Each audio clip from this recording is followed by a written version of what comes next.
ಕೂತ ಜಾಗದಿಂದನೇ ನಾವು ಡಿಫ್ರೆಂಟ್ ಮೂವೀಸ್ನ ನೋಡ್ತಾ ಇದ್ದೀವಿ. ಅದಂತೂ ಈ ಲಾಕ್ಡೌನ್ ಟೈಮಲ್ಲಿ ಹೇಳೋದೇ ಬೇಡ. ಅಂಥದ್ದೊಂದು ಮೂವಿ ಬಗ್ಗೆ ಇವತ್ತು ನಾನು ಮಾತಾಡ್ತಾ ಇದ್ದೀನಿ. ಹಾಯ್ ಫ್ರೆಂಡ್ಸ್, ಮೂವಿ ಲಿಫ್ಟ್ಗೆ ನಿಮ್ಮೆಲ್ರಿಗೂ ಸ್ವಾಗತ. ಥಾಯ್ಲ್ಯಾಂಡ್ನಲ್ಲಿ ಥಾಯ್ ಲ್ಯಾಂಗ್ವೇಜ್ನಲ್ಲಿ ರಿಲೀಸ್ ಆದ ಈ ಮೂವಿ ಹೆಸರು ಬ್ಯಾಡ್ ಜೀನಿಯಸ್. ಈ ಮೂವಿದು ಕ್ಯಾರೆಕ್ಟರ್ ಆಗಲಿ ಸ್ಕ್ರೀನ್ ಪ್ಲೇ ಆಗಲಿ ಎಲ್ಲನೂ ಅಷ್ಟು ಸಖತ್ತಾಗಿದೆ. US ನಲ್ಲಿ 3 ಮಿಲಿಯನ್, ಚೈನಾದಲ್ಲಿ 30 ಮಿಲಿಯನ್ ಹೀಗೆ ಸುಮಾರು ಸಂಪಾದಿಸಿದೆ. ಓಕೆ, ಇನ್ನೂ ತುಂಬ ಟೈಮ್ ವೇಸ್ಟ್ ಮಾಡದೆ ಮೂವಿ ಒಳಗೆ ಹೋಗೋಣ.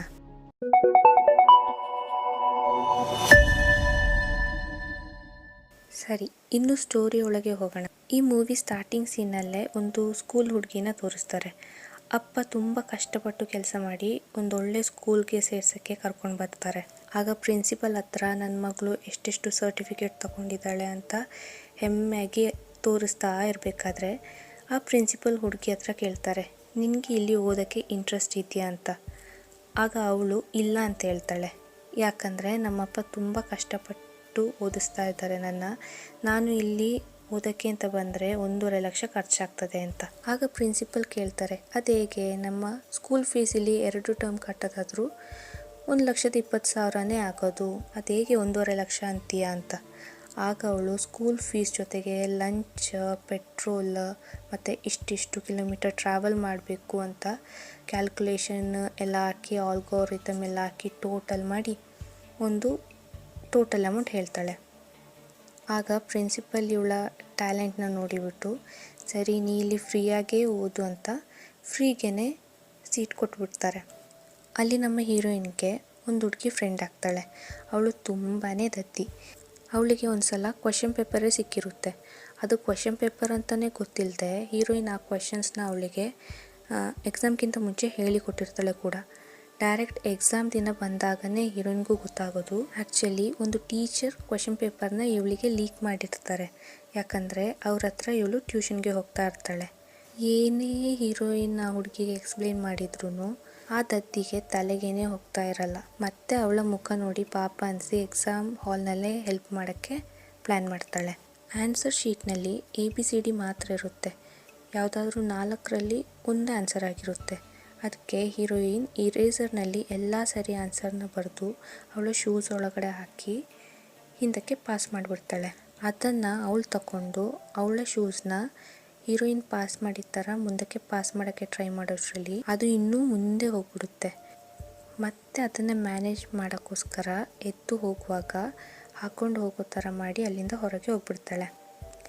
ಫ್ರೆಂಡ್ ಹೊರಗಡೆ ಬಂದು ಥ್ಯಾಂಕ್ ಯು ಹೇಳುವಾಗ ಅವಳ ಲವ್ವರ್ನೂ ಬಂದು ಥ್ಯಾಂಕ್ಸ್ ಹೇಳಿ ಒಂದು ಪೇಮೆಂಟ್ನೂ ಕೊಡ್ತಾನೆ. ಏನೇ ಅವಳು ಯಾವ ಖರ್ಚು ಇಲ್ಲದೆ ಅಲ್ಲಿ ಓದೋದಾದ್ರೂ ಟೀ ಮನಿ ಅಂತ ಅಪ್ಪನ ಹತ್ರ ಸ್ವಲ್ಪ ಅಮೌಂಟ್ ತಗೊಳ್ತಾ ಇರ್ತಾಳೆ. ಅದನ್ನ ಕಡಿಮೆ ಮಾಡಬೇಕು ಅಂತ ಹೇಳಿಬಿಟ್ಟು ಈ ಪೇಮೆಂಟ್ನ ಅವಳು ಎಕ್ಸೆಪ್ಟ್ ಮಾಡ್ಕೊಳ್ತಾಳೆ. ಅವನಿಗೂ ಈ ಥರ ಒಂದು 5 ಜನ ಫ್ರೆಂಡ್ಸ್ ಇರ್ತಾರೆ. ಅವರಿಗೆ ಹೆಲ್ಪ್ ಮಾಡಿದ್ರೆ ಒಂದು ಸಬ್ಜೆಕ್ಟಿಗೆ 3,000 ರೂಪಾಯಿ ಕೊಡ್ತೀನಿ ಅಂತಾನೆ. ಒಂದು ಇಯರ್ನಲ್ಲಿ 12 ಸಬ್ಜೆಕ್ಟ್ ಇರುತ್ತೆ. 7 ಜನಕ್ಕೆ ಹೇಳಿಕೊಟ್ಟು ಲಕ್ಷಗಟ್ಟಲೆ ಸಿಗುತ್ತೆ ಅಂತ ಅವಳು ಓಕೆ ಅಂತಾಳೆ. ಹೀಗೆ ಮಾಡ್ತಾಳೆ ಕೂಡ. ಬ್ಯಾಂಕ್ ಅಕೌಂಟ್ನಲ್ಲಿ ಜಾಸ್ತಿ ಆಗ್ತಾ ಹೋಗುತ್ತೆ. ಎಲ್ರಿಗೂ ಒಟ್ಟಿಗೆ ಹೇಳಿಕೊಡ್ಬೇಕಂತ ಒಂದು ಹೊಸ ಟೆಕ್ನಿಕ್ ಕೂಡ ಕಂಡುಹಿಡಿತಾಳೆ. ಅದೇ ಪಿಯಾನೋ ಟೆಕ್ನಿಕ್. ABCDಗೆ ಒಂದೊಂದು ಕೈ ಮೂಮೆಂಟ್ನಲ್ಲಿ ಆನ್ಸರ್ ಕಂಡುಹಿಡಿಯೋದು ಹೇಗೆ ಅಂತ ಹೇಳಿಕೊಡ್ತಾಳೆ. ಇದು ಎಲ್ಲ ಎಕ್ಸಾಮ್ನಲ್ಲಿ ನಡೀತಾ ಇರುತ್ತೆ. ಅದೇ ಟೈಮ್ಗೆ ಇನ್ನೊಬ್ಬ ಸ್ಕೂಲ್ಗೆ ಬಂದು ಹೊಸದಾಗಿ ಅಡ್ಮಿಷನ್ ಆಗ್ತಾನೆ. ಅವನ ಹೆಸರು ಬ್ಯಾಂಕ್ ಅಂತ. ಅವನ ಹತ್ರ ಒಂದು ಎಕ್ಸಾಮ್ಗೆ ಒಬ್ಬ ಬಂದು ಹೇಳ್ತಾನೆ, ನೀನು ನನಗೆ ಎಕ್ಸಾಮ್ಗೆ ಹೆಲ್ಪ್ ಮಾಡಿದ್ರೆ ನಾನು ನಿನಗೊಂದು ಸಬ್ಜೆಕ್ಟ್ಗೆ 3,000 ರೂಪಾಯಿ ಕೊಡ್ತೀನಿ ಅಂತ. ಅವನು ಅದಕ್ಕೆ ಒಪ್ಪಲ್ಲ. ಬೇಗ ಬೇಗ ಎಕ್ಸಾಮ್ ಸ್ಟಾರ್ಟ್ ಆಗುತ್ತೆ ಅಂತ ಎಲ್ಲರೂ ಒಳಗೋಗಿ ಕೂರ್ತಾರೆ. ಈ ಟೈಮ್ 2 ಸೆಟ್ ಕ್ವೆಶನ್ಸ್ ಇರುತ್ತೆ. A ಸೆಟ್ ಅವರಿಗೆ ಬೇರೆ ಕ್ವೆಶನ್ಸ್ ಇರುತ್ತೆ, B ಸೆಟ್ ಅವರಿಗೆ ಬೇರೆ ಕ್ವೆಶನ್ಸ್ ಇರುತ್ತೆ. ನಮ್ಮ ಹೀರೋಯಿನ್ಗೆ ಸಿಕ್ಕಿರೋದು 2ನೇ ಸೆಟ್ ಕ್ವೆಶನ್ ಪೇಪರ್. ಆ ಸೆಟ್ದು ಕ್ವೆಶನ್ಸ್ ಸಿಕ್ಕಿರೋರಿಗೆ ಮಾತ್ರ ಫಸ್ಟ್ ಹೇಳಿಕೊಡ್ತಾಳೆ. ಅವರೂ ಅದನ್ನು ತಿಳ್ಕೊಂಡು ಬರೆದು ಹೊರಗಡೆ ಹೋಗ್ಬಿಡ್ತಾರೆ. ಮತ್ತು ಸ್ವಲ್ಪ ಸ್ಟೂಡೆಂಟ್ಸ್ ಹೋಗಿ ಟೀಚರ್ಗೆ ಅಡ್ಡ ನಿಂತಾಗ ಆ ಗ್ಯಾಪಲ್ಲಿ ಪಕ್ಕದಲ್ಲೇ ಇರೋನ ಹತ್ರ ಫಸ್ಟ್ ಸೆಟ್ ಕ್ವೆಶನ್ ಪೇಪರ್ಸ್ ತಗೊಂಡು ಇವಳ ಪೇಪರ್ಸ್ನ ಅವನ ಹತ್ರ ಕೊಟ್ಟು ಬೇಗ ಸಾಲ್ವ್ ಮಾಡಿ ಆ ಸೆಟ್ ಕ್ವೆಶನ್ಸ್ ಬರಿತಾ ಇರೋರಿಗೆ ಆನ್ಸರ್ ಹೇಳಿಕೊಡ್ತಾಳೆ. ಇದೆಲ್ಲ ಮಾಡ್ತಾ ಇರೋದು ಪಿಯಾನೋ ಟೆಕ್ನಿಕಲ್ಲಿ. ಬರೀ ಕೈ ಮೂಮೆಂಟಲ್ಲಿಯೇ ಆನ್ಸರ್ ಹೇಳಿಕೊಡ್ತಾ ಇರ್ತಾಳೆ. ಈ ಥರ ಮಾಡ್ತಾ ಇರಬೇಕಾದ್ರೇ ಅವ್ನು ಕೇಳ್ತಾನೆ, ನಿನ್ನ ಪೇಪರ್ನಲ್ಲಿ ನನ್ನ ಹೆಸರು ಬರಿಲ್ಲ ಅಂತ. ಆಗ ಅವಳು ಹೇಳ್ತಾಳೆ ಅದೇನು ಬೇಡ, ನೀ ಸುಮ್ಮನೆ ಕೂತಿರು ಅಂತ. ಅಷ್ಟೊತ್ತಿಗೆ ಟೈಮ್ ಆಯಿತು ಅಂತ ಟೀಚರ್ ಪೇಪರೆಲ್ಲ ಕಿತ್ಕೊಂಡು ಹೊರಗಡೆ ಹೋಗ್ಬಿಡ್ತಾರೆ. ಹೀರೋಯಿನ್ ಫ್ರೆಂಡ್ಸ್ ಜೊತೆಗೆ ಹೊರಗಡೆ ಕೂತ್ಕೊಂಡಿರ್ಬೇಕಾದ್ರೆ ಟೀಚರ್ ಬಂದು ಕರೆದು ಹೇಳ್ತಾರೆ, ನಿನ್ನ ಪೇಪರ್ನಲ್ಲಿ ನೀನು ಹೆಸರೇ ಬರೆದಿಲ್ಲ, ಹೆಸರು ಬರಿ ಅಂತ. ಕರೆಕ್ಟಾಗಿ ಪ್ರಿನ್ಸಿಪಲ್ನು ಇವಳನ್ನ ರೂಮಿಗೆ ಕರೀತಾರೆ. ಕರೆದು ಬಿಟ್ಟು ಅಂತಾರೆ ಬ್ಯಾಂಕ್ ಕಂಪ್ಲೇಂಟ್ ಮಾಡಿದ್ದಾನೆ. ಆಗ ಹೀರೋಯಿನ್ ಅಂತಾಳೆ ಅದೇನಿಲ್ಲ, ಯಾರು ಕಾಪಿ ಏನು ಮಾಡಿಲ್ಲ ಅಂತ ಹೇಳ್ತಾಳೆ. ಪ್ರಿನ್ಸಿಪಲ್ ನೋಡುವಾಗ ಇಬ್ಬರದು ಬೇರೆ ಬೇರೆ ಸೆಟ್ ಕ್ವೆಶನ್ ಪೇಪರ್. ಆಗ ಅವನೇ ಬಾಯಿಗೆ ಬಂದಾಗ ಏನೋ ಮಾತಾಡ್ತಾ ಇದ್ದಾನೆ ಅಂತ ಅಂದ್ಕೊಂಡು ಕಳಿಸ್ಬಿಡ್ತಾರೆ. ಮತ್ತು ಪ್ರಿನ್ಸಿಪಲ್ ಪುನಃ ಅವಳ ವರ್ಕ್ಶೀಟ್ ಚೆಕ್ ಮಾಡಿ ನೋಡಬೇಕಾದ್ರೆ ಅವಳು 2 ಸೆಟ್ ಕ್ವೆಶನ್ಸ್ನೂ ಸಾಲ್ವ್ ಮಾಡಿರ್ತಾಳೆ. ಯಾಕೆ 2 ಸೆಟ್ ಕ್ವೆಶನ್ಸ್ನು ಸಾಲ್ವ್ ಮಾಡಿದ್ಯಾ ಅಂತ ಕೇಳುವಾಗ ಬ್ಯಾಂಕ್ ಅಂತಾನೆ ದುಡ್ಡಿಗೆ. ಯಾಕಂದರೆ ನನ್ನ ಹತ್ರ ಇವನು ಮುಂಚೆನೇ ಬಂದು ಕೇಳಿದ್ದ, ಆನ್ಸರ್ಸ್ ಹೇಳಿಕೊಟ್ರೆ 3,000 ರೂಪಾಯಿ ಕೊಡ್ತೀನಿ ಅಂತ. ಅದೇ ಇವಳು ಮಾಡ್ತಾ ಇರೋದಿಲ್ಲಿ ದುಡ್ಡು ಸಂಪಾದನೆ ಮಾಡ್ತಾ ಇದ್ದಾಳೆ ಈ ಥರ ಅಂತ ಹೇಳಿಕೊಟ್ಬಿಡ್ತಾರೆ. ಮತ್ತು ಹೀರೋಯಿಂದು ಅಪ್ಪನ ಕರೆಸಿ ಅವರ ಮುಂದೆನೇ ಸರಿ ಉಗ್ದು ಕಳಿಸ್ಬಿಡ್ತಾರೆ. ಅದಲ್ಲದೆ ಅವಳಿಗೆ ಸ್ಪಾನ್ಸರ್ ಎಕ್ಸಾಮ್ ಇರುತ್ತೆ. ಆ ಎಕ್ಸಾಮ್ನಿಂದ ಅವಳ ಹೆಸರನ್ನ ತೆಗೆದಾಕ್ಬಿಡ್ತಾರೆ. ಈ ಟೈಮ್ ಬರೀ ಬ್ಯಾಂಕ್ ಮಾತ್ರ ಆ ಸ್ಪಾನ್ಸರ್ ಎಕ್ಸಾಮ್ಗೆ ಸೆಲೆಕ್ಟ್ ಆಗಿರ್ತಾನೆ. ಮನೆಗೆ ಬಂದು ಅಪ್ಪ ಹೀರೋಯಿನ್ಗೆ ಸರಿಯಾಗಿ ಬೈದು ಅವಳು ತೆಗೆದುಕೊಟ್ಟ ಡ್ರೆಸ್ನ ಅಲ್ಲೇ ಬಿಸಾಕ್ಬಿಡ್ತಾರೆ. ಈ ಮೂವಿದು ಮಧ್ಯದಲ್ಲಿ ಒಂದು ಇನ್ವೆಸ್ಟಿಗೇಷನ್ ನಡೀತಾ ಇರೋ ಹಾಗೆ ತೋರಿಸ್ತಾ ಇರ್ತಾರೆ. ಅದರಲ್ಲಿ ಇವರೆಲ್ಲ ಆನ್ಸರ್ ಮಾಡ್ತಾ ಇರೋ ಹಾಗೆ ತೋರಿಸ್ತಾರೆ. ಈ ಕಡೆ ಸ್ಟೋರಿ ನಡೀತಾನೆ ಇರುತ್ತೆ. ಹೀರೋಯಿಂದು ಫ್ರೆಂಡ್ ಅವಳ ಲವ್ವರ್ದು ಪೇರೆಂಟ್ಸ್ನ ಮೀಟ್ ಆಗೋಕ್ಕೆ ಅಂತ ಹೋಗಿರ್ತಾಳೆ. ಅವ್ರು ಅಂತಾರೆ ನಿನ್ನ ಜೊತೆ ಸೇರಿ ಇವನು ಚೆನ್ನಾಗಿ ಸ್ಕೋರ್ ಮಾಡೋಕ್ಕೆ ಸ್ಟಾರ್ಟ್ ಮಾಡಿದ್ದಾನೆ, ಒಂದು ಪ್ರೈವೇಟ್ ಇಂಟರ್ನ್ಯಾಷನಲ್ ಕಾಲೇಜ್ಗೆ ಓದ್ಸೋಕ್ಕೆ ಕಳ್ಸೋಣ ಅಂತ ಪ್ಲ್ಯಾನ್ ಆಗ್ತಾ ಇದ್ದೀವಿ. ಸೊ ಅದಕ್ಕೋಸ್ಕರ ಎಂಟ್ರೆನ್ಸ್ ಎಕ್ಸಾಮ್ ಬರೀಬೇಕು. ಇವನ ಜೊತೆ ಸೇರಿ ನೀನು ಚೆನ್ನಾಗಿ ಎಂಟ್ರೆನ್ಸ್ ಎಕ್ಸಾಮ್ನಲ್ಲಿ ಸ್ಕೋರ್ ಮಾಡು, ನಿನ್ನ ಖರ್ಚು ಅವನ ಜೊತೆ ನಾವೇ ನೋಡ್ಕೋತೀವಿ ಅಂತೆಲ್ಲ ಹೇಳ್ತಾರೆ. ಇದನ್ನು ಇವಳು ಬಂದು ಹೀರೋಯಿನ್ ಹತ್ರ ಹೇಳ್ತಾಳೆ, ಇದೊಂದು ಲಾಸ್ಟ್ ಸಲ ಹೆಲ್ಪ್ ಮಾಡು, ನಿನಗೆ ಎಷ್ಟು ದುಡ್ಡು ಬೇಕಾದರೂ ಕೊಡ್ತೀವಿ ಅಂತ.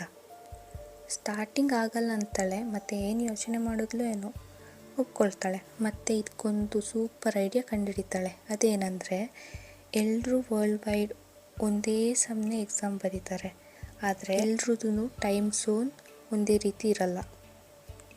ಸೊ ಹೀರೋಯಿನ್ ಅವ್ರ ಹತ್ರ ಹೋಗಿ ಹೇಳ್ತಾಳೆ, ನಾನು ಸಿಡ್ನಿಗೆ ಹೋಗಿ ಎಕ್ಸಾಮ್ ಬರಿತೀನಿ, ಯಾಕಂದರೆ ಥಾಯ್ಲ್ಯಾಂಡ್ಗೂ ಸಿಡ್ನಿಗೂ 4 hours ಡಿಫ್ರೆನ್ಸ್ ಇದೆ. ಫಸ್ಟ್ ನಾನು ಹೋಗಿ ಎಕ್ಸಾಮ್ ಬರಿತೀನಿ, ಬರೆದು ಇಂಟರ್ವಲ್ ಗ್ಯಾಪಲ್ಲಿ ನಿಮಗೆ ನಾನು ಆನ್ಸರ್ಸ್ನ ಟೈಪ್ ಮಾಡಿ ಸೆಂಡ್ ಮಾಡ್ತೀನಿ. ಅದಾದಮೇಲೆ ಇವಳು ಏನೇ ಬಾಯ್ಪಾಠ ಮಾಡಿಬಿಟ್ಟು ಅವ್ರಿಗೆ ಟೈಪ್ ಮಾಡಿ ಸೆಂಡ್ ಮಾಡಿದ್ರು ಇವರದನ್ನ ಬೈ ಹಾರ್ಟ್ ಮಾಡಿಕೊಂಡು ಹೋಗಿ ಬರೆಯೋಕ್ಕಾಗಲ್ಲಲ್ಲ. ಸೊ ಅದಕ್ಕೋಸ್ಕರ ಇನ್ನೊಂದು ಐಡಿಯಾ ಕಂಡುಹಿಡಿತಾಳೆ. ಅದೇನೆಂದರೆ ಪೆನ್ಸಿಲ್ನಲ್ಲಿ ಬಾರ್ಕೋಡ್ ಇರುತ್ತಲ್ಲ, ಅದರಲ್ಲಿ ದಪ್ಪದ ಬಾರ್ಕೋಡ್ ಆದರೆ ಎ, ಸ್ವಲ್ಪ ಚಿಕ್ಕದಾದರೆ ಬಿ, ಅದಕ್ಕಿಂತ ಚಿಕ್ಕದಾದರೆ ಸಿ, ತುಂಬ ಚಿಕ್ಕದಿರೋದು ಡಿ. ಈ ಥರ ಅದಕ್ಕೋಸ್ಕರ ಸ್ಟಿಕ್ಕರ್ ರೆಡಿ ಮಾಡಿ ಅದನ್ನು ಪೆನ್ಸಿಲ್ಗೆ ಅಂಟಿಸ್ಕೊಂಡೋದ್ರೆ ಯಾರಿಗೂ ಡೌಟ್ ಬರಲ್ಲ ಅಂತಾಳೆ. ಮತ್ತೇನು ಅಲ್ಲಿ ಬಿಸ್ನೆಸ್ ಮಾತಾಡ್ತಾರೆ, ನೀವು ಬೇಕಾದವ್ರಿಗೆ ಈ ಥರ ಮಾಡಿ ಕಳಿಸಿ, ಆದರೆ ಬರೋದ್ರಲ್ಲಿ ನನಗೆ ಸ್ವಲ್ಪ ಶೇರ್ ಅಂತ ಕೊಡಬೇಕು ಅಂತಲೂ ಅಂತಾಳೆ.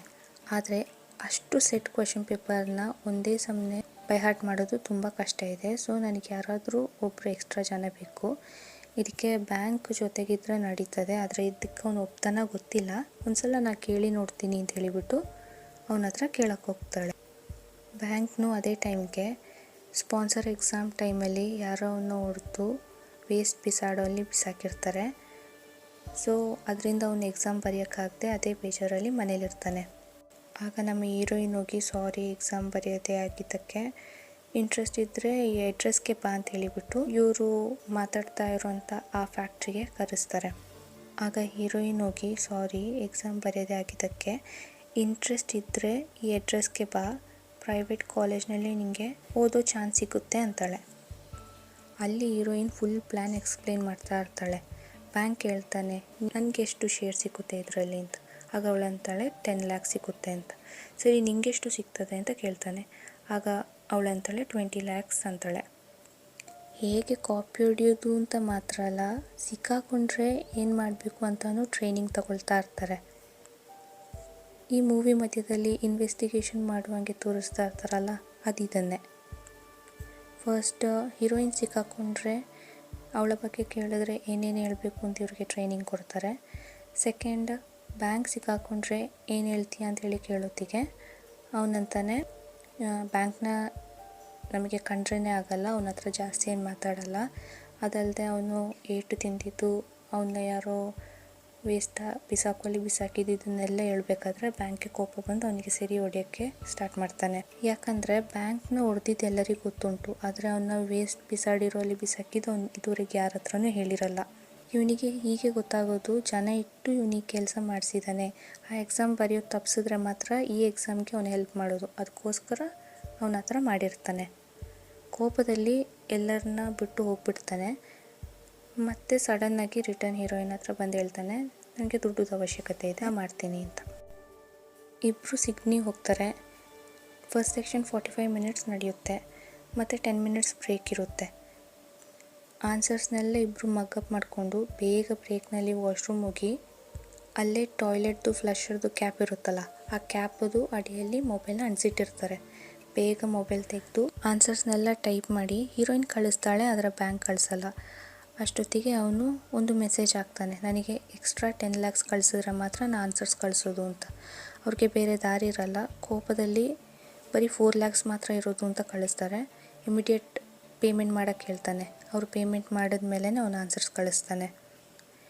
ಈ ಕಡೆ ಇವರು ಪೆನ್ಸಿಲ್ಗೆ ಸ್ಟಿಕ್ಕರ್ ಅಂಟಿಸಿ ಸ್ಟೂಡೆಂಟ್ಸ್ಗೆ ಕೊಟ್ಟು ಅವ್ರನ್ನ ಕರ್ಕೊಂಡು ಹೋಗೋಕ್ಕೆ ಬೈಕ್ ಡ್ರೈವರ್ಸ್ ಕೂಡ ರೆಡಿ ಇರ್ತಾರೆ. ಇದೇ ಥರ ಸೆಕ್ಷನ್ 2 ನಡೆಯುತ್ತೆ. ಸೆಕ್ಷನ್ 2ನಲ್ಲಿನೂ ಎಲ್ಲ ಆನ್ಸರ್ಸ್ ಇವರು ಟೈಪ್ ಮಾಡಿ ಕಳಿಸ್ತಾರೆ.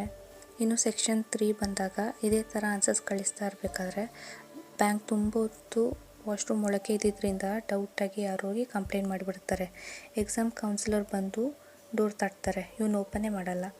ಟೆನ್ಷನಲ್ಲಿ ಮೆಸೇಜಸ್ ಎಲ್ಲ ಕಳಿಸಿ ಚಾಟೆಲ್ಲ ಕ್ಲಿಯರ್ ಮಾಡಿ ಎದ್ದೇಳಬೇಕಾದ್ರೆ ಫ್ಲಶ್ ಹಿಡಿದು ಮುಚ್ಚಳ ಬಿದ್ದು ಹೊಡೆದೋಗ್ಬಿಡುತ್ತೆ.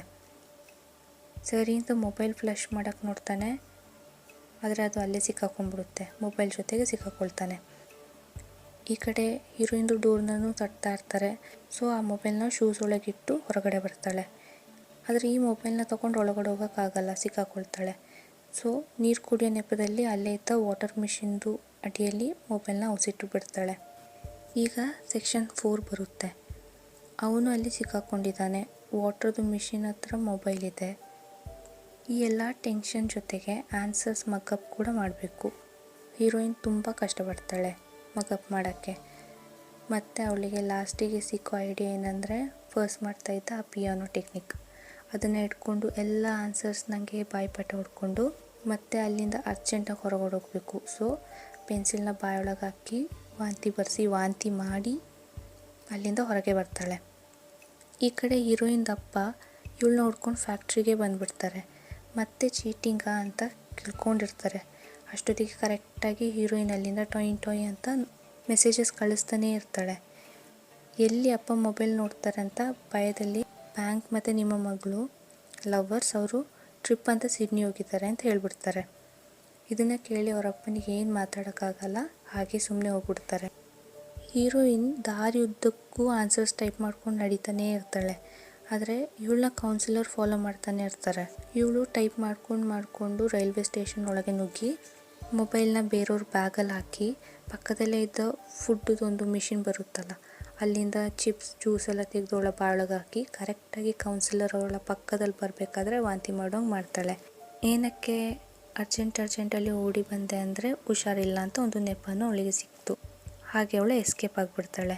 ಎಕ್ಸಾಮ್ ಪೇಪರ್ ಮೇಲೇ ವಾಂತಿ ಮಾಡಿದ್ರಿಂದ ಅವಳು ಎಕ್ಸಾಮ್ ಪಾಸ್ ಮಾಡೋಕ್ಕೆ ಆಗಲ್ಲ. ಸಿಡ್ನಿಯಿಂದ ಹೀರೋಯಿನ್ ಮಾತ್ರ ರಿಟರ್ನ್ ಒಬ್ಬಳೇ ಬರ್ತಾಳೆ. ಬ್ಯಾಂಕ್ ಅಲ್ಲೇ ಸಿಕ್ಕಾಕೊಂಡ್ಬಿಡ್ತಾನೆ. ಮತ್ತು ಹೀರೋಯಿನ್ ಫ್ರೆಂಡ್ಸ್ ಜೊತೆಗೆ ಹೇಳ್ತಾಳೆ, ಬ್ಯಾಂಕಲ್ಲಿ ಸಿಕ್ಕಾಕೊಂಡಿದ್ದಾನೆ, ಆದರೆ ಅವನು ನಮ್ಮ ಹೆಸ್ರು ಯಾರ್ದು ಹೇಳಿಲ್ಲ ಅಂತ. ಸಡನ್ ಅಪ್ಪನೇ ಏರ್ಪೋರ್ಟಿಗೆ ಬರ್ತಾರೆ ಕರ್ಕೊಂಡು ಹೋಗೋಕ್ಕೆ ಅಂತ. ಬಂದುಬಿಟ್ಟು ಕೋಪದಲ್ಲಿ ನೋಡಿಬಿಟ್ಟು ಹೇಳ್ತಾರೆ, ಸರಿ ಯಾಕೆ ನೀ ಹೇಳಿಲ್ಲ, ಅವನ ಡಿನ್ನರ್ಗೆ ಕರ್ಕೊಬ ಅಂತ. ಇದು ಕೇಳಿದ ತಕ್ಷಣ ಹೀರೋಯಿನ್ಗೆ ತುಂಬ ಬೇಜಾರಾಗೋಯ್ತದೆ, ಇಷ್ಟು ಪಾಪದ ಅಪ್ಪನ ನಾವು ಏಮಾರಿಸ್ಬಿಟ್ಟು ಅಂತ. ಸೊ ನಡೆದಿದ್ದ ವಿಚಾರ ಎಲ್ಲ ಹೇಳ್ತಾಳೆ. ಇನ್ನೊಂದು ಕಡೆ ಇವಳ ಆನ್ಸರ್ಸ್ ನೋಡಿಬಿಟ್ಟು ಬರ್ತಾ ಅಷ್ಟು ಜನನು ಒಂದೇ ಮಾರ್ಕ್ 1460 ಇದನ್ನು ತಗೊಂಡು ಪಾಸಾಗೋಗಿರ್ತಾರೆ. ಅಷ್ಟೊತ್ತಿಗೆ ಅವಳ ಫ್ರೆಂಡ್ ಕಾಲ್ ಮಾಡಿ ಹೇಳ್ತಾಳೆ, ಬ್ಯಾಂಕ್ ಅವನ ಶೇರ್ ತಗೊಂಡಾಯ್ತು, ನೀನು ನಿನ್ನ ಶೇರ್ ಬಂದು ತಗೋ ಅಂತ. ಆಗ ಅವಳು ಹೇಳ್ತಾಳೆ, ಬೇಡ, ಅದನ್ನ ಚೀಟ್ ಮಾಡಿ ದುಡ್ಡು ನನಗಿನ್ನೂ ಬೇಡ ಅಂತ ಹೇಳಿ ಅಪ್ಪನ ಥರನೇ ಇವಳು ಒಂದು ನಾರ್ಮಲ್ ಆಗಿದ್ದು ಟೀಚರ್ ಕೆಲಸಕ್ಕೆ ಅಪ್ಲೈ ಮಾಡ್ತಾಳೆ. ಬ್ಯಾಂಕ್ ತಮ್ಮ ಬಟ್ಟೆ ಒಗೆಯೋ ಕೆಲಸ ಮಾಡೋದು. ಸೊ ಅವ್ರ ಅಮ್ಮನಿಗೋಸ್ಕರ ಸುಮಾರು ವಾಷಿಂಗ್ ಮಿಷಿನ್ ಇಟ್ಟು ಅವನು ಅದನ್ನ ನೋಡ್ಕೊಳ್ತಾ ಇರ್ತಾನೆ. ಮತ್ತು ಒಂದಿನ ಸಡನ್ನಾಗಿ ಹೀರೋಯಿನ್ನ ಕರೆದುಬಿಟ್ಟು ಹೇಳ್ತಾನೆ, ಆ ಎಕ್ಸಾಮ್ ಇಲ್ಲದಿದ್ರೇನು, CAT ಎಕ್ಸಾಮ್ ಥರ ಸುಮಾರು ಎಕ್ಸಾಮ್ಗಳಿದೆ, ಆ ಎಕ್ಸಾಮ್ಗಳಲ್ಲಿ ನಮಗೆ ಇದೇ ಥರ ದುಡ್ಡು ಮಾಡ್ಬೋದು, ನೀನು ನನ್ನ ಜೊತೆ ನಿಲ್ಲಬೇಕು ಅಂತ. ಆಗ ಹೀರೋಯಿನ್ ಹೇಳ್ತಾಳೆ, ಇಲ್ಲ ನಾನು ನಿಲ್ಲಲ್ಲ ಅಂತ. ಆಗ ಬ್ಯಾಂಕ್ಗೆ ಕೋಪ ಬರುತ್ತೆ. ಅವನಂತಾನೆ, ನೀ ಈ ಟೈಮ್ ನನ್ನ ಜೊತೆ ನಿಲ್ಲದಿದ್ದರೆ ನಿನ್ನ ಮಾತ್ರ ಅಲ್ಲ ಎಲ್ಲ ಸ್ಟೂಡೆಂಟ್ಸನ್ನು ನಾನು ಸಿಕ್ಕಾಕ್ಸಿ ಬಿಡ್ತೀನಿ ಅಂತ. ಹೀರೋಯಿನ್ ಕೇರೇ ಮಾಡಲ್ಲ, ಆದರೆ ಅವ್ನು ಹೇಳ್ದಂಗೆ ಮಾಡಿಬಿಡ್ತಾನೆ. ಹೀರೋಯಿನ್ನು ಎಲ್ಲ ಇನ್ವೆಸ್ಟಿಗೇಷನ್ಗೆ ಹೋಗ್ತಾಳೆ. ಹೋಗುವಾಗ ಅವಳ ಅಪ್ಪನೂ ಅವಳ ಜೊತೆಗಿರ್ತಾರೆ. ಇಲ್ಲಿಗೆ ಈ ಸ್ಟೋರಿ ಎಂಡ್ ಆಗುತ್ತೆ. ಕಾಪಿ ಹೊಡಿಯೋದ್ರಲ್ಲಿ ಇಷ್ಟು ವಿಧ ಇದೆಯಾ ಅಂತ ಹೇಳಿಬಿಟ್ಟು ಈ ಮೂವಿ ನೋಡಿದ್ರೆ ನಮಗೆ ಗೊತ್ತಾಗುತ್ತೆ. ಸೊ ನೋಡೋದವರು ಈ ಮೂವಿನ ನೋಡಲೇಬೇಕು. ನನ್ನ ಪ್ರಕಾರ ಇದಕ್ಕೆ 5 ಸ್ಟಾರ್ಸಲ್ಲಿ 4.5 ಕೊಡ್ತೀನಿ. ಯಾಕಂದರೆ ಈ ಮೂವಿ ಎಲ್ಲ ಮೂವಿಗಿಂತನೇ ಅಲ್ಲ, ತುಂಬ ಡಿಫ್ರೆಂಟ್ ಆಗಿದೆ. ಸೊ ನಾನು ನೆಕ್ಸ್ಟ್ ಮೂವಿ ಜೊತೆಗೆ ನಿಮ್ಮನ್ನು ಮೀಟ್ ಆಗ್ತೀನಿ. ಅಲ್ಲಿವರೆಗೂ ಟಾಟಾ.